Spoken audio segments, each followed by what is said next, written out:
Across the sweeping golden plains of the Serengeti, where life and death rise and fall like an ancient tide beneath the open African sky, a lioness named Luma was facing the deepest sorrow a mother could endure. The warm light of dawn stretched long shadows over the savanna as she stood beside the still bodies of her two cubs. Their tiny forms, once full of soft purrs and wobbly steps, lay unmoving at her feet. Moments earlier, they had still been warm. Now they were silent forever. The attack had come without mercy.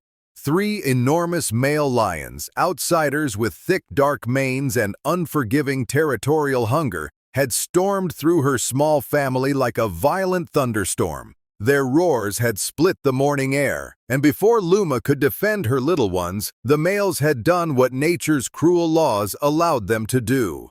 Luma's amber eyes, once bright with maternal warmth, now held only emptiness. Her strong body, built for hunting and protecting, felt weightless and hollow. Grief clung to her like dust. For 3 days she stayed there. She wouldn't move, wouldn't hunt, wouldn't even drink. The scent of her cubs lingered in the wind, stabbing her heart with every breath. Other lionesses approached, nudging her, urging her to leave, but Luma remained rooted to the earth. The powerful fire of her maternal instincts still burned inside her, but it had nowhere to go. On the morning of the 4th day, something inside her shifted. Not acceptance, not healing, just an ache that pushed her to move. She walked across the dry earth, stepping through scattered acacia trees and rocky outcrops, not knowing where she was headed. Life continued all around her, unaware of her loss.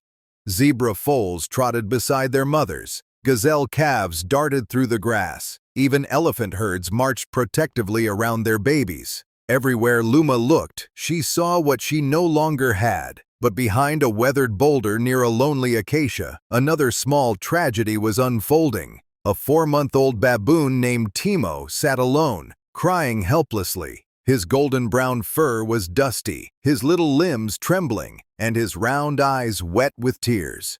2 days earlier, his mother had been killed by a leopard. The troop had screamed and scattered, but they could not return. In the unforgiving wild, the needs of the group outweigh the fate of one fragile infant. Timo had tried to follow them, stumbling over roots and stones, but exhaustion defeated him. He watched his troop vanish into the distance, leaving him alone with hunger, fear, and the terrible quiet of abandonment.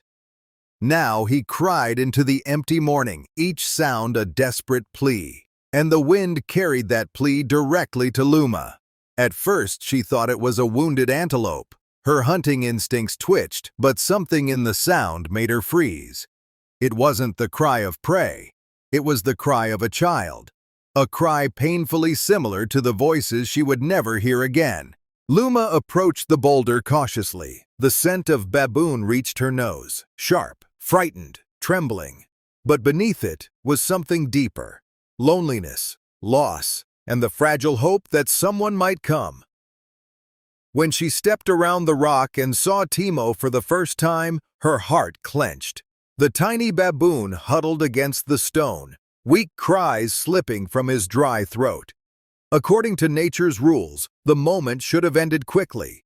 A starving lioness, a defenseless infant. This was the way of the wild. But something powerful rose inside Luma. Not hunger. Not instinct.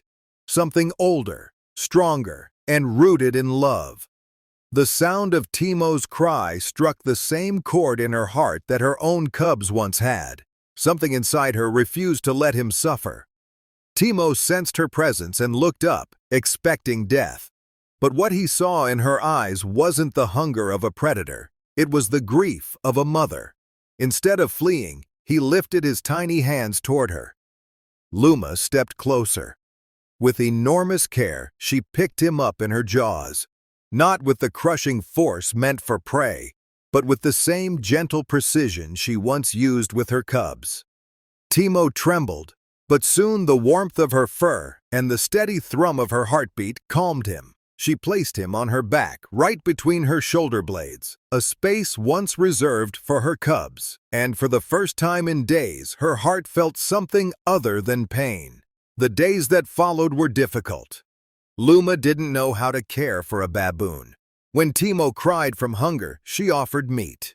He vomited, whimpering in pain, and Luma panicked. She learned slowly. She searched for soft fruits, tender leaves, small insects. When Timo grew strong enough, she would set them before him, watching carefully to make sure he ate. Whenever he cried, she stopped everything. Drinking, resting, eating. Nothing mattered more than him. The other lions didn't understand. Some growled warnings, thinking Luma had lost her mind. Others believed she was cursed. But whenever one approached too closely, Luma roared with the ferocity of a mother. No lion dared challenge her. As weeks passed, Timo grew stronger. He learned her moods, clung to her mane, and groomed her fur with small, careful hands. Luma answered him with soft rumbles, a language only the two of them understood. Months later, Timo had become a healthy young baboon. But a longing stirred in him. The instinct to join his own kind. Luma sensed it long before he understood it himself. He would look toward distant baboon calls with bright eyes. He would pause during their nightly rests and stare at the horizon.